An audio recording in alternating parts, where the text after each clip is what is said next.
위고비나 마운자로로 살을 뺀 사람들은 대부분 1년 이내에 원래 몸무게로 돌아왔습니다.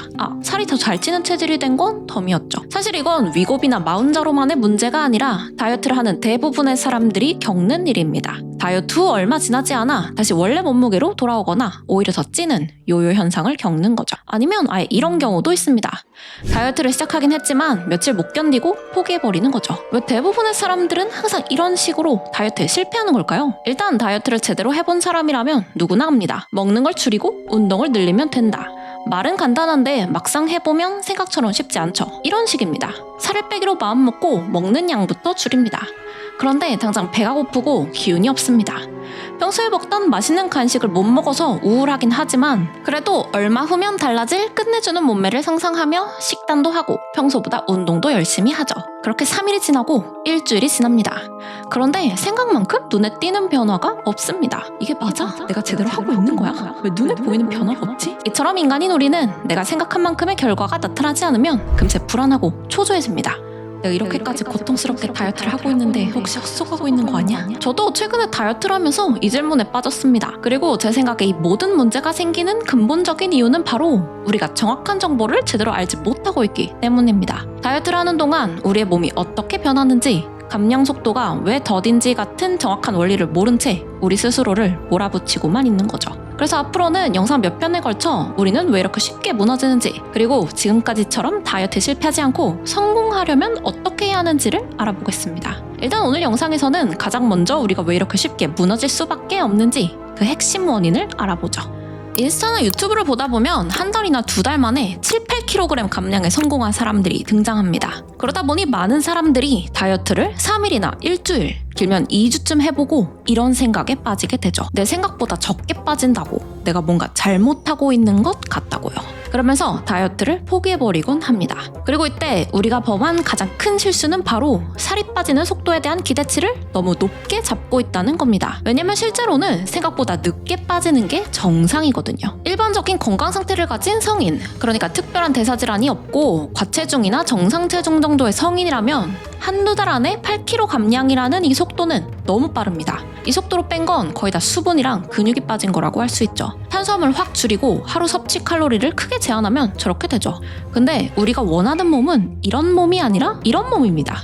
그러려면 충분한 근육량이 있어야만 하죠. 근육이 있으면 좋은 점은 진짜 엄청나게 많은데 그중 다이어트와 직접 관련된 몇 개만 꼽자면 이걸 겁니다. 가장 먼저 이런 핫girl 몸매는 유산소만 해서는 절대 만들 수 없고 반드시 웨이트, 그러니까 근육을 만드는 운동을 해야만 만들 수 있습니다. 무엇보다 중요한 건 근육이 없으면 평소에 조금만 먹어도 살이 금방 찌는 일명 저주받은 체질이 된다는 겁니다. 사실 운동 자체만으로 태울 수 있는 칼로리는 생각보다 매우 낮죠. 그래서 운동을 안 하고 가만히 있을 때에도 우리 몸이 알아서 태우는 칼로리를 높이는 게 중요한데 그걸 가능하게 해주는 게 바로 근육량입니다. 또 있습니다. 체지방을 태우는데 매우 중요하지만 많은 사람들이 간과하고 있는 요소가 있는데 이게 뭔지 아세요? 바로 잠을 잘 자는 겁니다. 왜냐면 이때 체지방을 태우고 근육을 성장시키고 식욕을 억제해주는 등 각종 좋은 호르몬들이 집중적으로 나오기 때문입니다. 따라서 다이어트 효과를 극대화시키고 싶다면 잠을 잘 자는 것이 매우 중요하죠.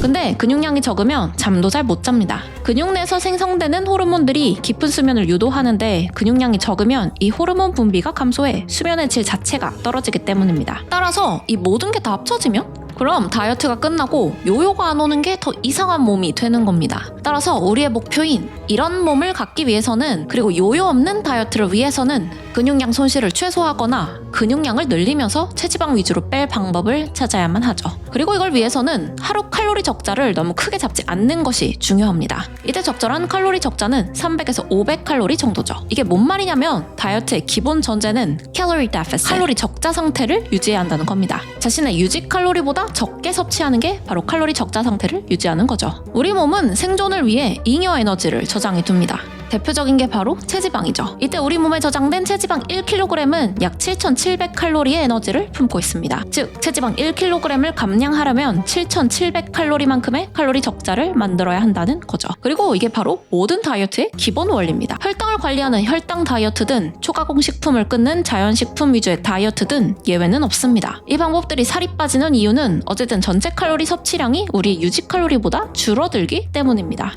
이건 과학이라 반박의 여지가 문제가 없습니다. 문제는 하루 칼로리 적자 폭이 너무 커지면 우리 몸이 현재 상태가 위급 상황이라고 판단해서 우리의 목표인 지방뿐만 아니라 근육까지 꺼내서 써버린다는 겁니다. 따라서 근육 손실을 최소화하고 체지방을 주로 태우는 황금 비율만큼만 칼로리 적자를 유지하는 게 핵심인데, 이 황금 비율이 바로 하루 300에서 500칼로리 정도의 적자를 내는 거죠. 이렇게 하면 일주일에 최대 3,500칼로리가 빠지고, 그러면 대략 주당 0.5kg 정도의 체지방을 뺄 수 있습니다. 이 정도 속도가 바로 몸에 무리를 주지 않으면서 지속 가능한 속도죠. 왜냐면 이것보다 빨리 빠지면 지속 가능성은 둘째치고 근육이 너무 많이 빠지기 때문입니다. 그럼 다이어트가 끝나도 전체적으로 몸매도 별로고 전보다 살도 잘 찌는 저주받은 체질이 되는 거죠. 또 다른 중요한 점은 단백질을 하루에 체중 1kg당 1.5에서 2g 이상 충분히 섭취하면서 규칙적인 근력 운동을 해야 한다는 겁니다. 그래야만 우리가 원하는 목표, 그러니까 체지방은 빼면서 근육량을 유지하거나 늘려서 탄탄한 몸을 만들 수 있죠. 그리고 이걸 다 지켜서 다이어트를 한다면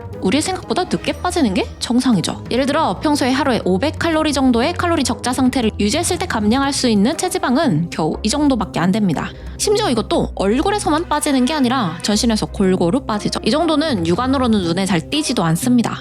그런데 우리는 이걸 모른 채 일주일 만에 왜 아무런 변화가 없냐며 답답해하죠. 정확한 진실은 모른 채 막연하게 확실하고 눈에 띄는 변화를 기대하고 있는 겁니다. 문제는 또 있습니다. 많은 사람들이 다이어트를 하려면 탄수화물부터 끊어야 한다고 알고 있다는 거죠. 하지만 이건 사실이 아닙니다. 일단 이 말이 왜 그렇게 널리 퍼졌는지를 생각해보면 이게 가장 주된 이유라고 볼 수 있을 것 같습니다. 바로 우리가 다이어트를 할 때 체중에 따라 실시간으로 기분이 오락가락한다는 거죠. 하지만 다이어트에 성공하고 싶다면 가장 먼저 알아야 할 건 바로 체중에 일희일비할 필요가 전혀 없다는 겁니다. 이게 무슨 말인지를 알기 위해 일단 탄수화물을 섭취하면 우리 몸에 무슨 일이 일어나는지를 알아보죠. 우리가 탄수화물을 섭취하면 이렇게 포도당으로 바뀌어서 혈액 속을 떠다니며 즉시 사용할 수 있는 에너지가 됩니다. 그리고 이 중에서 쓰고 남은 포도당은 글리코겐 형태로 전환되어 간과 근육에 저장됩니다. 그런데 이때 글리코겐 1g당 수분 4g이 함께 저장되죠. 그러니까 예를 들어 여러분이 탄수화물 200g을 섭취했다면 다음날 여러분의 몸무게는 200g만 늘어나는 게 아니라 아직 소화되지 않은 음식물 무게까지 포함해서 대략 1에서 2kg 정도 늘어나는 게 정상이라는 거죠. 그런데 이 중 대부분은 그냥 물입니다. 체지방이 늘어난 게 아니라는 거죠. 아까 체지방 1kg은 칼로리로 환산해보면 7,700칼로리라고 말씀드렸죠? 그 말은 곧 하루 만에 순수 체지방 1kg 찌는 건 불가능하다는 말입니다.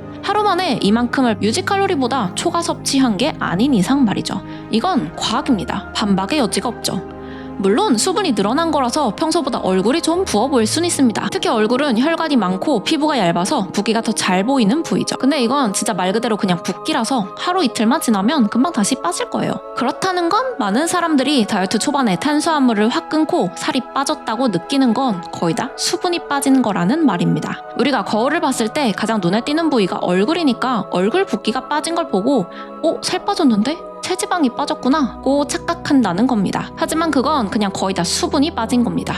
탄수화물량을 평소보다 확 줄이니까 몸에 저장되는 수분도 평소보다 확 줄어드는 거죠. 하지만 여기에서 문제가 발생합니다. 단백질만큼이나 근육을 유지하거나 키우는데 꼭 필요한 게 바로 탄수화물이기 때문입니다. 근육을 만들려면 근력 운동을 해야 하는데 이때 주된 에너지원으로 사용되는 게 탄수화물이 분해된 글리코겐입니다. 그런데 다이어트를 한답시고 탄수화물을 확 줄여서 우리 몸에 이게 충분히 없잖아요? 그럼 우리 몸에서는 대체 에너지원으로 근육을 분해해 사용하게 됩니다.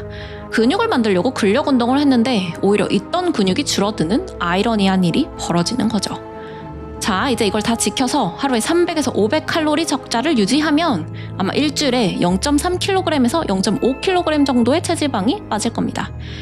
여기에 근력 운동을 아주 열심히 하고 단백질도 잘 챙겨 먹는다면 근육량도 조금 늘어나겠죠. 그러면 최종적으로 눈에 띄는 감량 속도는 매우 느릴 겁니다. 심지어 몸무게 자체는 그대로거나 아주 살짝만 줄어들 수도 있습니다. 왜냐면 체중에는 몸속 수분과 빠진 체지방, 늘어난 근육량이 모두 합쳐져 있어서 순수 체지방이 얼마나 빠졌는지 구별이 어려울 테고 다이어트 초반엔 눈바디도 잘 안 보일 테니까요. 또 만약 저처럼 정상 체중이지만 체지방을 줄이고 근육량을 늘리는 체성분 변화를 목적으로 하는 다이어트를 하고 계신다면 최소 3개월에서 6개월은 지나야 눈에 확실히 변화가 보이기 시작한다고 합니다. 하지만 확실한 건 이걸 다 지켜서 다이어트를 한다면 당연히 체지방이 빠지고 몸이 달라지는 게 정상입니다. 그리고 이건 여러분이 전에 해봤던 다이어트처럼 빨리 빠졌지만 하지만 빨리 돌아오는 그런 다이어트가 아닐 거예요. 느리지만 확실한 다이어트가 되겠죠. 전 이 내용들을 알고 나서 무엇보다 다이어트를 할 때 더 이상 전처럼 불안하지 않게 됐습니다. 식단이랑 운동도 잘 하고 있는데 갑자기 다음날 얼굴이 좀 부어 보이거나 체중이 1-2kg씩 갑자기 늘어나도 전처럼 불안해하지 않고 아 이건 그냥 수분이구나 하고 마음 편하게 받아들일 수 있게 됐죠. 체지방은 하루 만에 갑자기 확 찌거나 확 빠질 수 있는 게 아니니까요. 좋아 다 알아 다 알게 됐어. 근데 지속을 못 하겠다고. 식단을 열심히 하다가도 참다 먹고 싶은 거 폭식하게 되고 운동도 좀 하다가 지속하지를 못하겠는데 이런 건 어떻게 해요? 이건 다음 편에서 이어서 풀어보겠습니다. 사실 제가 내용을 원래 이거의 3배 정도로 준비했는데 너무 길어져서 3분의 1로 줄인 거거든요. 그럼 다음 편에서 만나요.